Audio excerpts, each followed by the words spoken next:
She left on a Wednesday. No fight, no suitcase, just gone. 1 minute she was folding laundry, humming some old Whitney Houston song, and the next, we were standing in the hallway, staring at an open front door and a silence that didn't make sense. Not yet. That silence became a scream once we found the note, crumpled, half tucked behind a bottle of Tylenol on the kitchen counter. My hands were shaking so badly that I almost dropped them. It was short, pathetic, even. Something like, "I'm sorry. I had to choose myself for once. Please take care of each other." Choose herself. She chose him. A 50-year-old man with yellow teeth and a crooked smile who ran a vape shop to towns over. His name was Darren.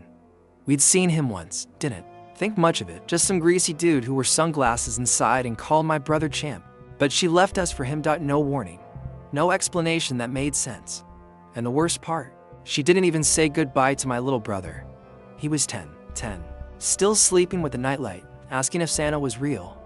I had to be the one to tell him she wasn't coming back. That our mom had just decided we were too much, or not enough.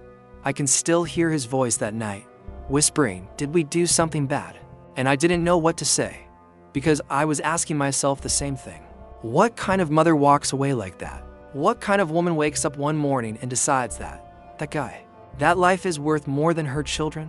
And still, I keep thinking back to the last look in her eyes, the way she hesitated in the kitchen that morning, the half-second pause before she kissed me on the head. It wasn't rushed. It was slow, almost like she knew. I should have seen it, right? I should have known something was wrong. But how do you even begin to notice a goodbye when you're not expecting one? What kind of pain pushes someone to leave like that? And if she ever really loved us, then how the hell did we become so easy to leave behind? Before all this, before the note, before Darren, before the silence, it wasn't perfect, but it felt whole. There were Sunday mornings, pancakes that stuck to the pan because she'd get distracted singing along to Fleetwood Mac. My little brother, Leo, would sit at the table in his dinosaur pajamas, legs swinging, asking her if syrup was a food group, and she'd laugh. God, her laugh. It wasn't loud, but it had this warmth to it, like a fire that never burned bright, but never went out either. She used to call us her little stars, said we made the world feel bearable, that we were the reason she got out of bed when things got heavy. I didn't know what that meant back then. I thought she was just being poetic. Now I wonder if it was a warning, a quiet way of saying she was already holding on by a thread. But back then, she made it look easy. Or maybe we just didn't know how to see the cracks yet. She worked long hours, part-time at a daycare, and some nights cleaning offices. I used to wait up for her, pretend I wasn't tired, just so I could watch her walk through the door and drop her bag like it weighed 100 pounds. She always smelled like bleach and lavender, exhausted but still smiling. She never missed a birthday, never forgot to kiss our foreheads. And when we didn't have enough for rent or groceries, she somehow still scraped together enough to give Leo $1 for the ice cream truck. She'd say, "Magic's not free, but love tries its best." And I believed her. I believed she was magic.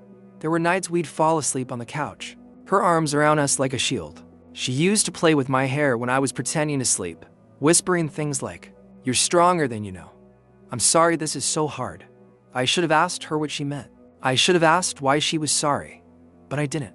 I just let those moments happen, wrapped in the illusion that this love was unshakable, that no matter how tired she looked, or how heavy her sighs got when she thought we weren't listening, she'd still stay. And Leo, God, he adored her like she hung the moon, drew her pictures every single day. "Mommy, look, it's us, flying."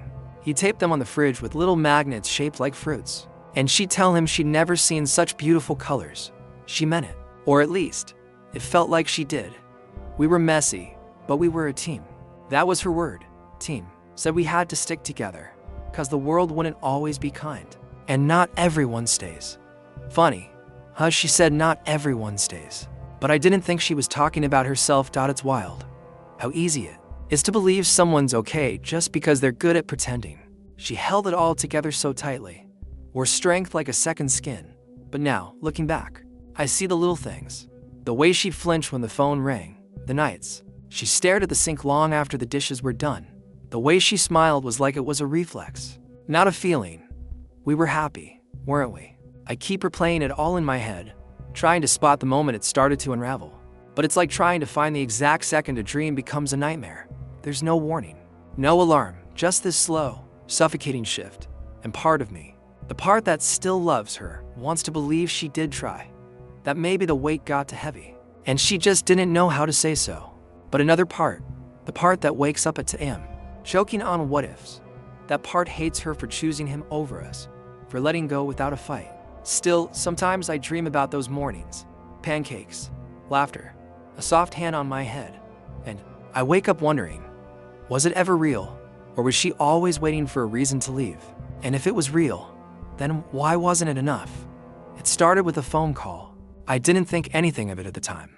I was sitting on the couch doing math homework, frustrated out of my mind, cursing at fractions under my breath. Leo was watching cartoons with his headphones in, giggling at something dumb, and she was in the kitchen, phone pressed to her ear. Back turned to us. She was laughing, but it wasn't her usual laugh. It was softer, lower, almost private. I remember pausing just for a second, staring at the back of her head. She was twirling the cord around her finger. Yeah, we still had one of those old landlines with the stupid curly cord, and she kept saying, "You're terrible." And "Stop it, Darren." Like it was some inside joke. That was the first time I heard his name, Darren. It stuck to me like gum on a shoe. I didn't like the way she said it, all drawn out, like it tasted sweet. I didn't say anything, though. I figured maybe he was someone from work, or friend, or, I don't know, someone harmless. But then it kept happening. Little things, small changes. She started getting home later, started dressing a little differently. Lipstick that didn't match her usual look, spritzing perfume before leaving to grab groceries. She started humming again, but not the songs we knew. New ones, songs I'd never heard her sing before. I wanted to believe it was nothing. I told myself not to be paranoid, but then came the night everything cracked open. It was late, around midnight. I woke up to use the bathroom, and as I passed her room, I heard her crying, not loud, just that soft, shaky kind, the kind you make when you're trying not to be heard. I stopped. I shouldn't have, but something made me hover outside the door. She was on the phone again, whispering, begging. I can't just leave them, Darren. They're my kids. Pause. A longer one. Then, I know. But Leo's still just a baby. And then, quieter, like a ghost. What if I'm a monster for wanting this? I didn't hear what he said, but whatever it was, it made her cry harder. I backed away, heart pounding, not sure what I was hearing. Not sure I wanted to understand it. I told myself I must have misunderstood. Maybe she was talking to a friend. Maybe she was venting. But deep down, I knew. The next day, I couldn't look at her. She asked me if I wanted cereal, and I just shrugged, kept my eyes on the floor. My stomach felt like it had swallowed a brick. That night, I made the mistake. I didn't mean to. I just couldn't take it anymore. We were alone in the kitchen. Leo had already gone to bed, and she was washing dishes. I was standing by the fridge, pretending to look for something. My chest felt tight, like every breath was too much. And I don't know what came over me, but I said it. I said, "Who's Darren?" She froze, dish still in her hand. Water running. She didn't even turn around, just stood there, like someone had hit pause on her whole body. And then, after a long silence, she said, so quietly I almost didn't hear, "Where did you hear that name?" I said. "You were talking to him. Last night. I heard you." She finally turned. Her face was pale, eyes wide, not angry, just scared. She opened her mouth like she wanted to say something, explain, maybe lie. But then she just didn't. She dried her hands slowly and walked out of the kitchen. That was it. No denial. No, it's not what you think. Just silence. And it was in that silence that everything changed. I stood there, holding a stupid bottle of orange juice, realizing the person I trusted most had a whole world I wasn't allowed into. A version of herself that existed without us, without me. And maybe I could have handled that. Maybe I could have found some way to forgive it, if what happened next hadn't happened. Because a week later, just 7 days after that conversation, she was gone. No fight, no explanation, just that damn note. And I keep thinking, over and over, if I hadn't said anything, if I just kept pretending, kept letting her lie, would she have stayed? Was it my fault for bringing it to the surface? Did I push her to choose? And if so, why didn't she choose us? After she left, everything slowed down. Not in a peaceful way. More like time just got heavier. Like every second dragged its feet. Like the air in the house turned thick with things we weren't saying. Leo didn't understand. Not really. He kept asking when she'd be back. First, it was every morning. He'd run to the window and look out like maybe she just got lost. Then it became every few days. Then he stopped asking altogether. But that was almost worse. Watching hope turn into silence. I tried to keep things going. School, meals, laundry. But I was 16 and scared. Trying to parent a 10-year-old when I barely knew how to take care of myself. People talk about survival like it's this big, cinematic thing. But really, it's quiet. It's frozen waffles for dinner 3 nights in a row. It's lying to your brother, telling him mom just needs some time, while wiping his tears off the pillow at 2 a.m. Her absence was everywhere. The couch cushion where she used to sit untouched. The mug she used for tea, still in the sink. Her scent lingered in the hallway for days. And I hated that I could still smell her after she was gone. It felt like she was haunting us. Not as a ghost, but as a gap. And the silence. God, the silence was a monster. Leo stopped humming, stopped drawing pictures. He'd come home, dump his bag, and just sit. Staring at cartoons, but not watching them. Like the screen was just noise to fill the space where her voice used to be. And me. I got angry. At her. At myself. At the world. I snapped at teachers. I stopped turning in homework. I skipped classes just to walk aimlessly through the neighborhood, hoping maybe I'd see her. Just catch a glimpse of her face. Maybe confront her. Ask her why. Ask her what the hell we did wrong. Ask if she even missed us. She never showed.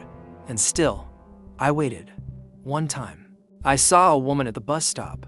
Long brown hair. Same kind of coat. My chest exploded with this weird, stupid hope. And I ran. Ran toward her. But when she turned, it wasn't her. Just some stranger with tired eyes who looked at me like I was crazy. I walked home in the rain that night, shaking so hard I couldn't feel my hands. And the house? It wasn't a home anymore. It was just a place where time passed. Where we played pretend. We didn't talk about her. Not really. I'd hear Leo whispering to her at night sometimes, just soft little things like, I miss you, mommy, and I'd have to bite my fist to stop from breaking down. The hardest part, though, the moments when I almost forgot she was gone. When I'd go to ask her something, like if we had laundry detergent, or how to fix a stain on Leo's shirt, and then remember halfway through the sentence that she wasn't there, that she chose not to be. The first holiday without her was a joke. I burned the chicken. Leo cried during dinner. We lit a candle for her, like she had died, because in a way, she had. At least, the version of her we knew did. I tried calling once. I had her number saved under mom. I never changed it. I stared at it for hours. Finally, one night, I called, just to hear her voice. It rang twice, then straight to voicemail. I didn't leave a message. I hung up and threw my phone across the room. It shattered. I didn't care. I wanted to scream. I wanted to go back in time. I wanted to crawl into her skin and feel whatever she felt so I could understand. Why she did this to us. Why did she break our team? Why did she break me? But all I could do was sit there alone, holding the pieces of a life that no longer made sense. She left, and we were the ones who had to survive the wreckage. I didn't know grief could rot like that. Didn't know it could sit in your chest for months and ferment into something sour, something that whispers things to you when you're lying awake at 3 a.m., staring at the ceiling and wondering how you became someone you can't even cry properly anymore. There was no finality to it, no funeral, no closure. She wasn't dead, just her gone, existing somewhere out there in the world, breathing the same air, smiling at someone else's jokes, maybe even folding someone else's laundry, while we sat in that hollowed-out house, waiting for a door that would never open again. The guilt came first, that disgusting, heavy kind that sits behind your ribs and blames you for everything. I kept going back to that night in the kitchen, the orange juice, the question, who's Darren? Like maybe if I hadn't asked, she wouldn't have left. Maybe I pushed her. Maybe I ruined it. I started second-guessing everything, every memory, every moment, wondering if I missed the signs. If I were to caught up in my teenage chaos to see how much she was crumbling. Maybe she had been trying. Maybe she was screaming in ways I couldn't hear. And maybe I just wasn't listening. But then the anger would come. Fast, ugly. I'd picture her laughing with him, in some gross motel room, or maybe sitting on a beach somewhere, drinking cheap wine while we were eating ramen again because I didn't have the energy to cook. And I'd want to scream, throw something, burn every picture we had of her. But I couldn't, because every time I tried to hate her, I'd remember the way she used to kiss the top of my head like it was the most sacred place in the world. I'd remember how her hands would shake after long shifts, but she'd still braid my hair or help with science projects. How do you hate someone who was your entire world? How do you grieve a mother who chose to walk away, but who you still love in ways you don't understand? It was like being torn in half. Part of me wanted to move on, wanted to erase her, but the other part, the part that still remembered the smell of her shampoo, or the way she used to dance barefoot in the kitchen when she thought no one was watching, that part couldn't let go. I started isolating, stopped answering texts, drifted from friends. I didn't have the words to explain what was happening inside me. People would say dumb shit like, "She'll come around," or maybe she just needed a break. And I'd smile and nod, but inside I was screaming, "She left her kids. That's not a break. That's abandonment." Sometimes I'd find myself staring into the mirror, just blank, not recognizing my face, skin pale, eyes sunken. I looked like someone else, someone older, someone empty. I stopped sleeping properly. I'd stay up late scrolling through her old Facebook post, trying to piece together who she was. I'd read her captions like they held some secret code. "My babies are my everything. Can't imagine life without them," lies. Or maybe she believed them at the time. I don't even know what's worse. The only thing that kept me somewhat grounded was Leo. He needed me. He didn't say it, but I could feel it. His quiet glances, the way he clung a little tighter when we watched TV, like he was trying to anchor himself to someone, anyone who wouldn't leave. And that's when the fear started creeping in.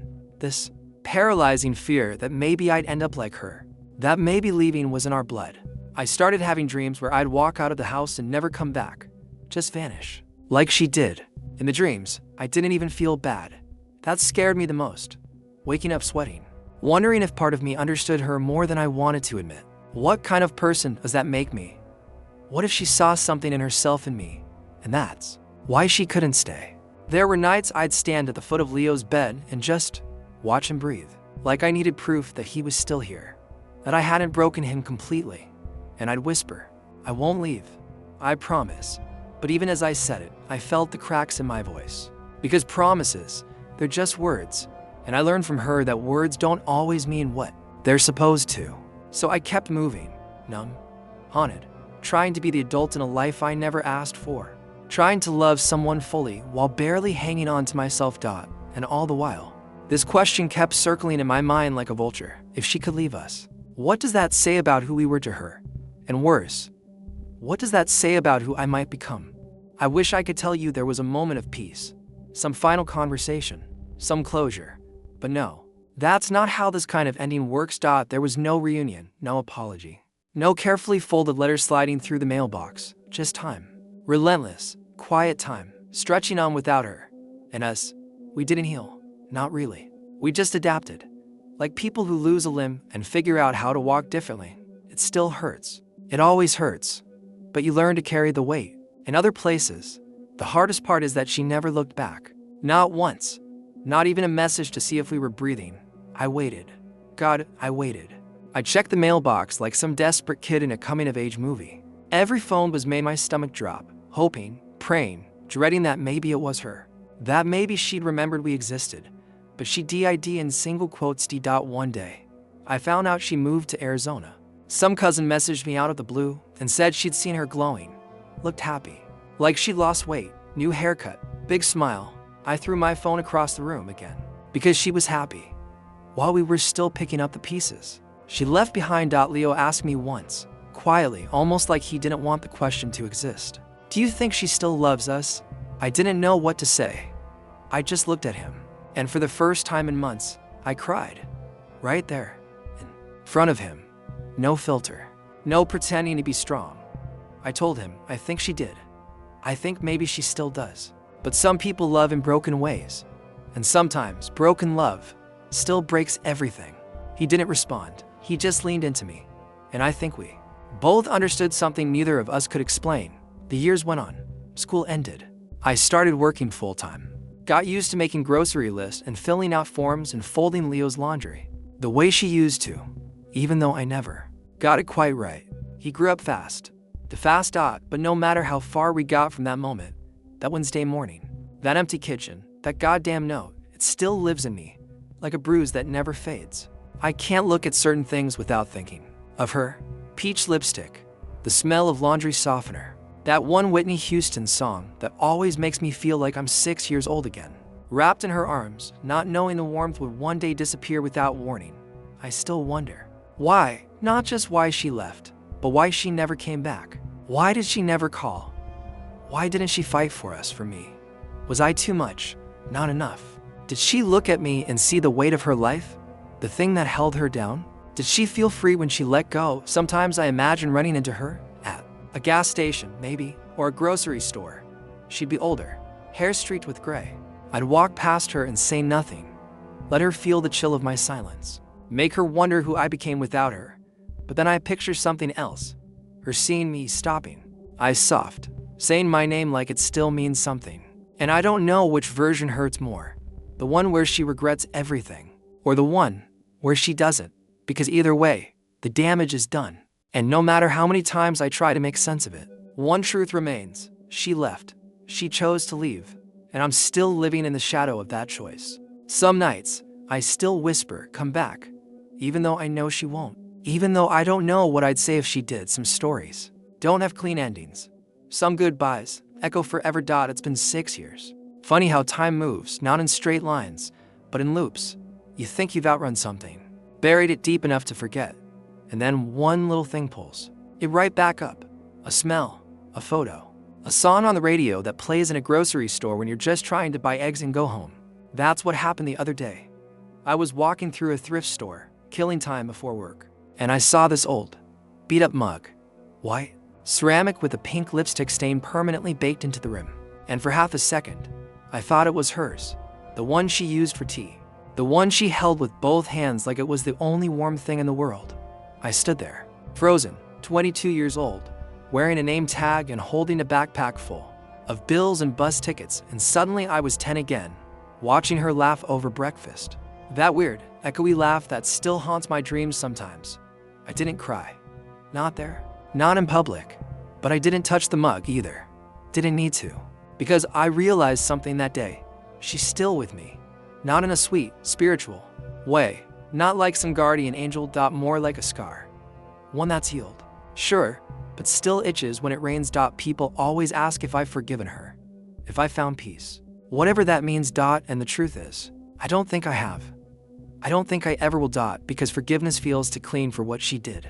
Too tidy to. Final. What I have found, though, is space. Space to miss her without drowning. Space to be angry without letting it rot me from the inside. Space to live my own life, flawed and fumbling, without constantly measuring it against the ghost of what she left behind. Leo's 16 now. Almost the age I was when she disappeared. He's taller than I, smarter, too. Has her eyes, poor kid. Always half lost in thought. He doesn't talk about her much, but sometimes I catch him staring at that one photo we kept. The three of us are at the beach. Mom's in sunglasses. Leo's got a popsicle stain on his shirt. I've got sand in my teeth from falling face first during tag. It was a good day. And I think that's the hardest part to hold on to, the good days. Because they were real. They were. And sometimes I wonder if that's why it hurts so much. Because we didn't lose a monster. We lost someone who used to love us, right? And then didn't. I'm still scared sometimes that I'll become her. That I'll leave without meaning to. That one day, someone will need me too much and I'll crumble under the weight. But so far, I haven't. So far, I've stayed. And that counts for something, I think. I still get the urge to reach out. Some nights, to track her down, send a letter, say, I made it, we made it, without you. But I never do. Because some stories deserve to stay unfinished. Some wounds don't close. They just learn how to breathe. And some mothers, no matter how much you love them, no matter how deep the ache, they're better left behind. So, if you ask me if I've healed, I'll say this: I'm still here, still standing, still learning how to love without disappearing. And that, broken or not, is enough for me.